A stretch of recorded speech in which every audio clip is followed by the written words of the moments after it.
Line 347, the old barn.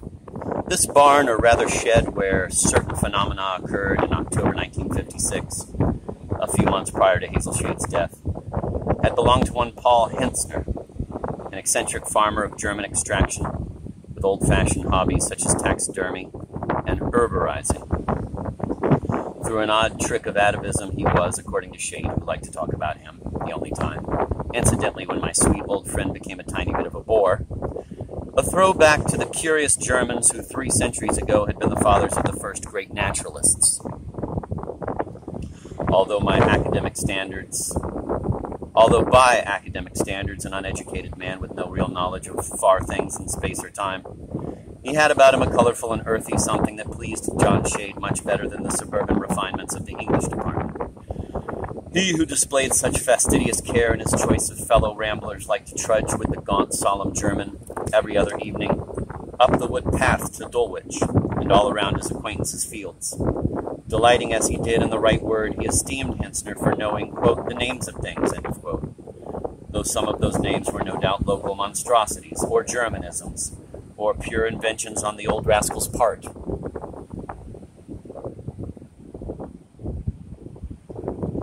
Now he was walking with another companion. Limpidly do I remember one perfect evening when my friend sparkled with quips and narrow skies and anecdotes which I gallantly countered with tales of Zembla and hairbreadth escapes. As we were skirting Dulwich Forest, he interrupted me to indicate a natural grotto in the mossy rocks by the side of the path under the flowering dogwoods.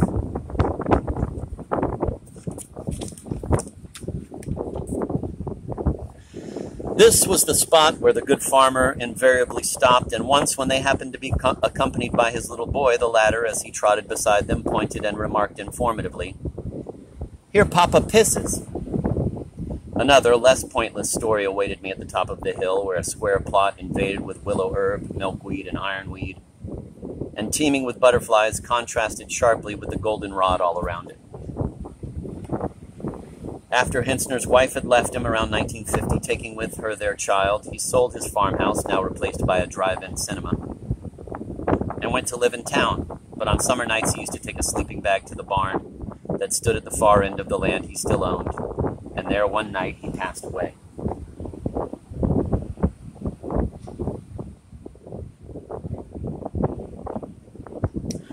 That barn had stood on the weedy spot Shade was poking at with That barn had stood on the weedy spot where Shade was poking at with Aunt Maud's favorite cane. One Saturday evening, a young student employee from the campus hotel and a local hoyden went into it for some purpose or other and were chatting or dozing there when they were frightened out of their wits by rattling sounds and flying lights, causing them to flee in disorder. Nobody really cared what had routed them, whether it was an outraged ghost or a rejected swain, but the Wordsmith Gazette, the oldest student newspaper in the USA, picked up the incident and started to worry the stuffing out of it like a mischievous pup. Several self-styled psychic researchers visited the place, and the whole business was so blatantly turning into a rag, with the participation of the most notorious college pranksters, that Shade complained to the authorities, with the result that the useless barn was demolished as constituting a fire hazard.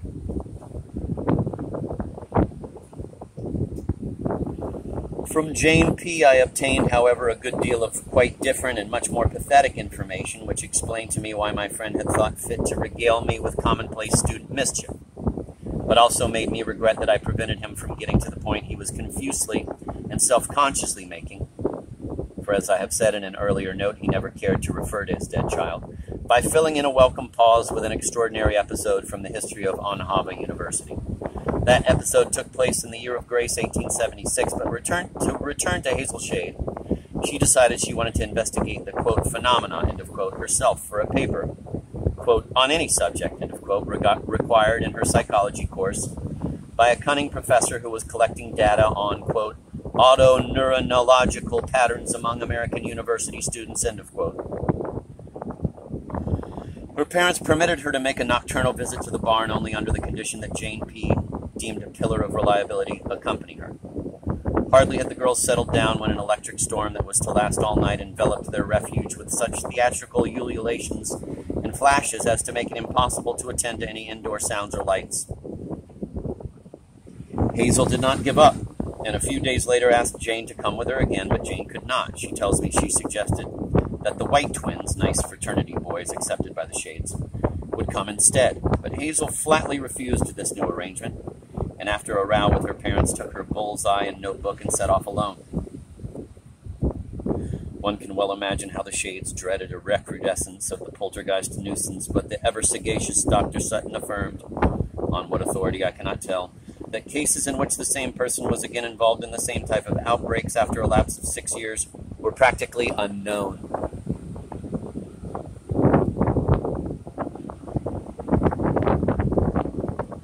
Jane allowed me to copy out some of Hazel's notes from a typescript based on jottings made on the spot.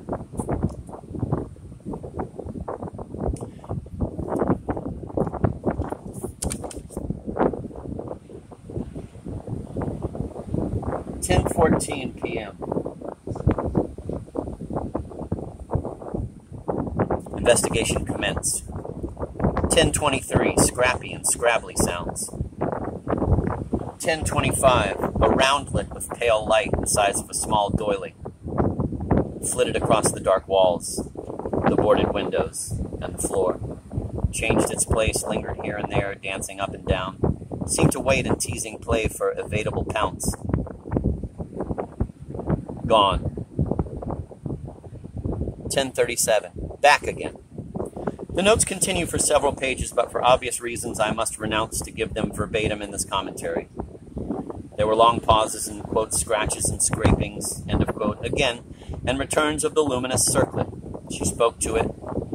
If asked something that it found deliciously silly, quote, "Are you a will-o'-the-wisp," end of quote, it would dash to and fro in ecstatic negation. And when it wanted to give a grave answer to a grave question, quote, "Are you dead," end of quote, would slowly ascend with an air of gathering altitude for a weighty affirmative drop. For brief periods of time, it responded to the alphabet she recited by staying put until the right letter was called, whereupon it gave a small jump of approval. But these jumps would get more and more listless. And after a couple of words had been slowly spelled out, the roundlet went limp like a tired child and finally crawled into a chink, out of which it suddenly flew with extravagant brio and started to spin around the walls in its eagerness to resume the game.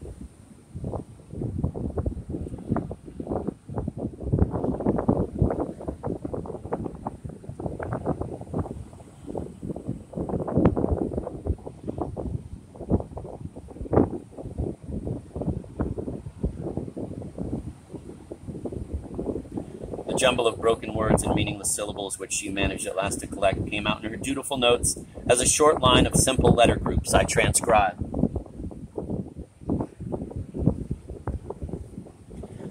Pada, ada, lane, pad, not, ogo, old, wart, allen, thur, tail, fur, far, rant, lant, tal, told. In her remarks, the recorder states she had to recite the alphabet, or at least begin to recite it. There is a merciful preponderance of A's. 80 times, but of these, 17 yielded no results. Divisions based on such variable intervals cannot be, but rather arbitrary. Some of the balderdash may be recombined into other lexical units making no better sense, e.g. war, talent, her, errant, etc. The barn ghost seems to have expressed himself with the impasted difficulty of apoplexy or of a half-awakening from a half-dream, slashed by a sword of light on the ceiling, a military disaster with cosmic consequences that cannot be phrased distinctly by the thick, unwilling tongue. And in this case, we too might wish to cut short a reader's or bedfellow's questions by sinking back into oblivion's bliss, had not a diabolical force urged us to seek a secret design in the abracadabra. 8:12, some kind of link and bobolink, some kind. 8:13, of correlated pattern in the game.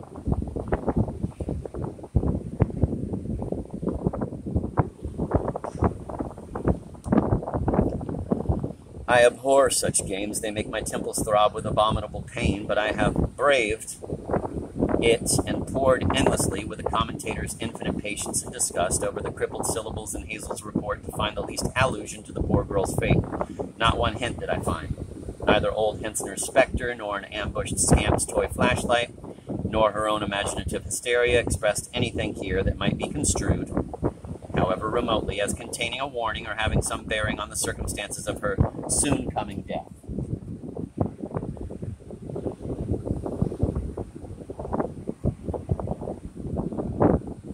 Hazel's report might have been longer if, as she told Jane, a renewal of the, quote, scrabbling, end of quote,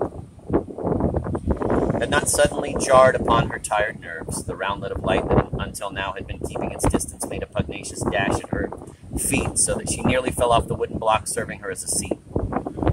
She became overwhelmingly conscious that she was alone in the company of an inexplicable and perhaps very evil being, and with a shudder that all but dislocated her shoulder blade, she hastened to regain the heavenly shelter of the starry night. A familiar footpath with soothing gestures and other small tokens of consolation, lone cricket, lone streetlight, led her home. She stopped and let forth a howl of terror. A system of dark and pale patches coagulating into a fantastic figure had risen from the garden bench, which the porch light just reached. I have no idea what the average temperature of an October night in New Y may be, but one is surprised that a father's anxiety should be great enough in the present case to warrant conducting a vigil in the open air in pajamas and the nondescript, quote, bathrobe, end of quote, which my birthday present was to replace. See note to line 181. There are always, quote, 3 nights, quote, in fairy tales, and in the sad fairy tale there was a third one, too. This time she wanted her parents to witness the, quote, talking light, end of quote, with her. The minutes of that third session in the barn have not been preserved, but I offer the reader the following scene, which I feel cannot be too far removed from the truth.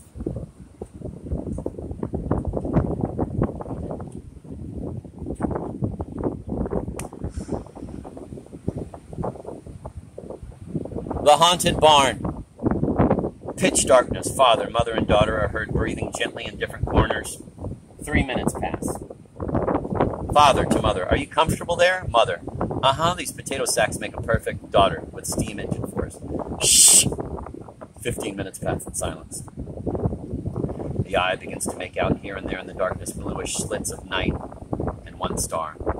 Mother, that was Daddy's tummy, I think, not a spook. Daughter, mouthing it. Very funny. Another 15 minutes elapse.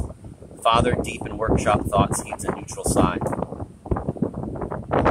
Daughter, must we sigh all the time? 15 minutes elapse. Mother, if I start snoring, let spook pinch me. Daughter, overemphasizing self-control. Mother, please. Please, mother. Father clears his throat but decides not to say anything. 12 more minutes elapse. Mother, does anyone realize that there are still quite a few of those cream puffs in the refrigerator? That does it. Daughter, why must you spoil everything? Why must you always spoil everything? Why can't you leave people alone? Don't touch me. Father, now look, Hazel, Mother won't say another word and we'll go on with this, but we've been sitting an hour here and it's getting late. 2 minutes pass. Life is hopeless, afterlife heartless. Hazel is heard quietly weeping in the dark. John Shade lights a lantern. Sybil lights a cigarette. Meeting adjourned. The light never came back, but it gleams again in a short poem, quote, The Nature of Electricity, end of quote, which John Shade had sent to the New York magazine The Bow and the Butterfly sometime in 1958, but which appeared only after his death.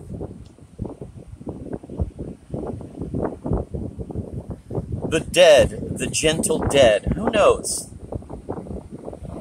In tungsten filaments abide, and on my bedside table glows another man's departed bride. And maybe Shakespeare floods a whole town with innumerable lights, and Shelley's incandescent soul lures the pale moths of starlit nights. Street lamps are numbered, and maybe number 999, so brightly beaming through a tree so green, is an old friend of mine.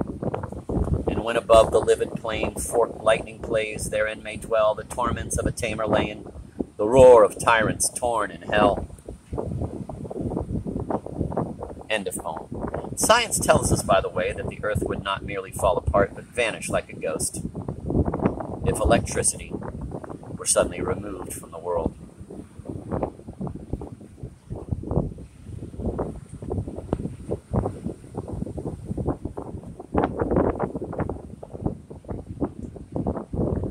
Lines 347 to 348. She twisted words. One of the examples her father gives is odd. I'm quite sure it was I who one day, when we were discussing, quote, mirror words, end of quote, observed, and I recall the poet's expression of stupefaction, that spider in reverse is red dips. And T.S. Eliot, toilist. But then it is also true that Hazel Shade resembled me in certain aspects.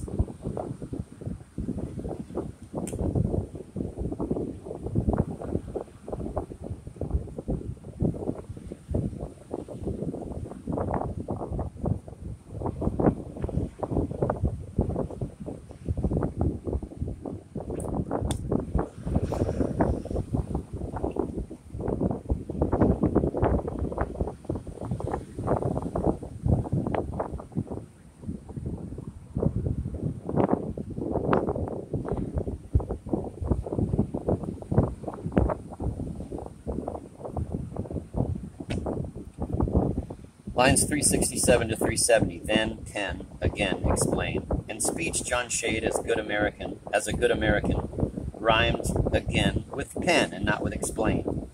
The adjacent position of these rhymes is curious. Line 376, poem. I believe I can guess in my bookless mountain cave what poem is meant.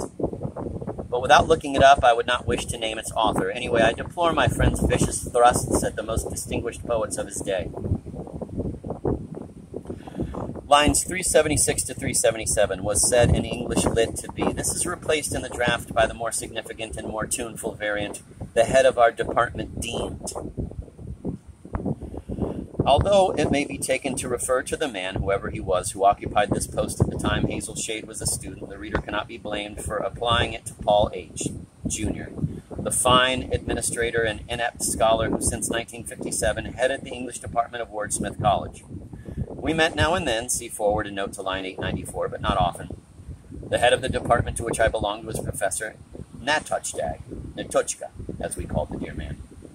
Certainly the migraines that have lately tormented me to such a degree that I once had to leave in the midst of a concert at which I happened to be sitting beside Paul H. Jr. should not have been a stranger's business. They apparently were, very much so. He kept his eye on me, and immediately upon John Shade's demise circulated a mimeographed letter that began, quote, several members of the Department of English are painfully concerned over the fate of a manuscript poem or parts of a manuscript poem left by the late John Shade. The manuscript fell into the hands of a person who not only is unqualified for the job of editing it, belonging as he does to another department, but is known to have a deranged mind. One wonders whether some legal action, etc. Quote, legal action, end of quote, of course, might be taken by somebody else too. One's just anger is mitigated by the satisfaction of foreknowing that the engagé gentleman will be less worried about the fate of my friend's poem after reading the passage commented here. Southey liked a roasted rat for supper, which is especially comic in view of the rats that devoured his bishop.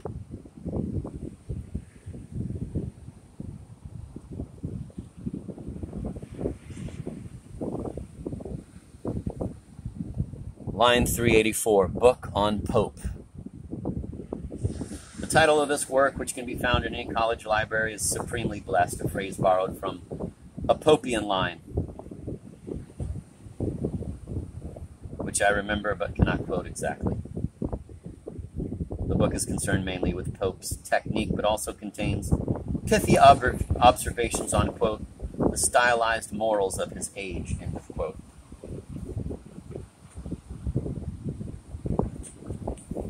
Lines 385 to 386. Jan Dean, Pete Dean, the transparent pseudonyms of two innocent people. I visited Jane Provost when passing through Chicago in August. I found her still unmarried. She showed me some amusing photos of her cousin Peter and his friends. She told me, and I have no reason to disbelieve her words, that Peter Provost, whom I desired very, very much to meet, but he was, alas, selling automobiles in Detroit, might have exaggerated a wee bit, but certainly did not fib when explaining that he had to keep a promise made to one of his dearest fraternity friends, a glorious young athlete whose, quote, garland, end of quote, will not, one hopes, be, quote, briefer than a girl's, end of quote. Such obligations are not to be treated lightly or disdainfully. Jane said she had tried to talk to the Shades after the tragedy and later had written Sybil a long letter that was never acknowledged. I said, displaying a bit of the slang I had recently started to master, quote, "You are telling me," end of quote.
Lines 403 to 404, it's 8:15, and here time forked. From here to line 474, two themes alternate in a synchronous arrangement.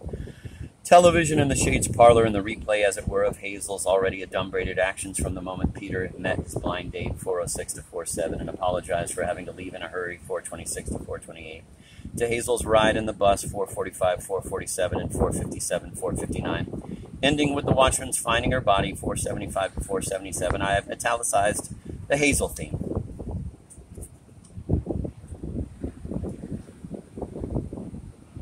The whole thing strikes me as too labored and long, especially since the synchronation device has been already worked to death by Flaubert and Joyce. Otherwise, the pattern is exquisite.